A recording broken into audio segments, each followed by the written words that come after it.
के माध्यम से आसानी से हम अपने ट्रांजेक्शन्स को, हम अपने कीवर्ड्स को आराम से यूज कर सकते हैं। देखिए पहला है F4, F5, F6, F7, F8 and F9। यहीं से शॉर्टकट की आपकी शुरू होती है टैली में। जैसा मैंने आप लोगों को बताया, F4 होता है कंट्रा के लिए। कंट्रा क्या है? कंट्रा का काम क्या है? कंट्रा का सारा काम जितने भी है बैंक से रिलेटेड होते हैं। यानी आपको जो भी बैंक में पैसा भेजना है, किसी को भी माल का पैसा देना है, कुछ भी करना है एक्साइज है, यानी F4 कंट्रा वाउचर जो होता है ये आपका बैंक से रिलेटेड होता है। ठीक है, बैंक के जितने भी लेन देन का ट्रांजेक्शन होता है वो हम इस ऑप्शन के तहत करते हैं। यानी सिंपल लैंग्वेज में अगर हम कहें, contra voucher is for the bank transaction in the all deposit and returning. दूसरा आपका आता है पेमेंट।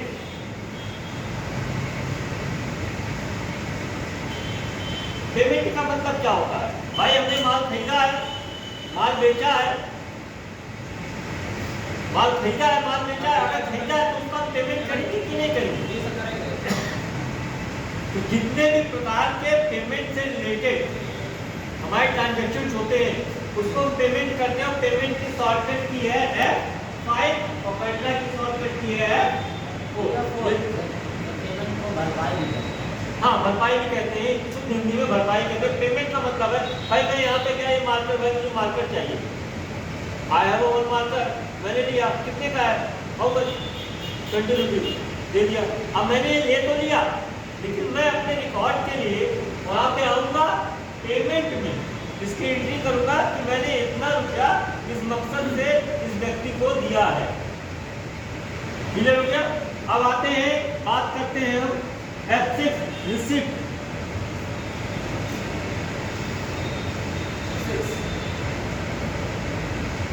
इस रिसिप्ट में F6 रिसिप्ट, रिसिप्ट का मतलब क्या होता है? रिसीव करना, जैसा नाम तथा नामे तथा हुए।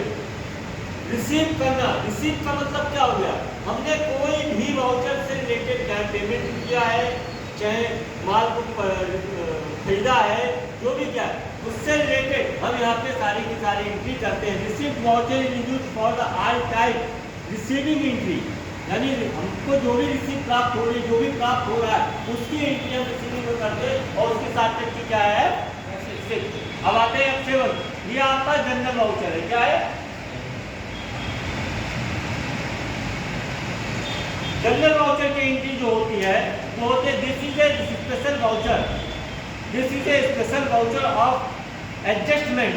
एडजस्टमेंट के लिए किसी प्रकार का एडजस्टमेंट करना हो, किसी भी प्रकार का एडजस्टमेंट करना हो, जनरल वाउचर में आप जाइए, आराम से कर लीजिए। फॉर एग्जाम्पल कि मान लीजिए हमने कोई चीज सामान खरीदा है, या बैंक में हमारी बिजनेस की दुकान है, बैंक में कोई आता है, हमने माल ज़्यादा बेच दिया, अरे गलती हो गई, लेकिन उसकी हमने टैक्सेशन भर दिया है, ITR हमने फिल कर दिया है, उस जगह पे F7 को प्रेस करके उस वाउचर को, बिल को थोड़ा बहुत मेंटेन कर लेते हैं।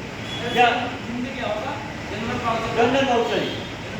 हाँ, अब आते हैं F8 सेल। F8 होता है सेल एंड F9 है परचेज।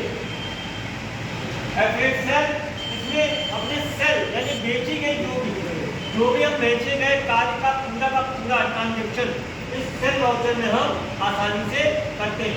उसमें चाहे हमने क्या बोलते हैं उधार माल दिया हो, चाहे हमने कैश में माल दिया हो, चाहे दोनों चीजों, ये सेल वाउचर का प्रयोग करते हैं। ऐसे ही sale to sale purchase, purchase यानी खरीदा। अब हमने इसमें दो एंट्री देखिए, सेल में दो एंट्री होती है, एक हार्ड कैश और एक होती है उधार की। ठीक है, लोन, इसको इंग्लिश में बोलते हैं लोन। अब hard cash and loan, loan का मतलब हो गया उधार। जैसे मान लीजिए हमने मानकर ले लिया 20 रुपए का, हमने कहा भैया ऐसा 10 रुपए हमारे पास है, कितने 10 रुपए है, अब इसकी एंट्री करनी है। अब इसमें हमको 10 रुपए कैश मिल गया और 10 रुपए हमारा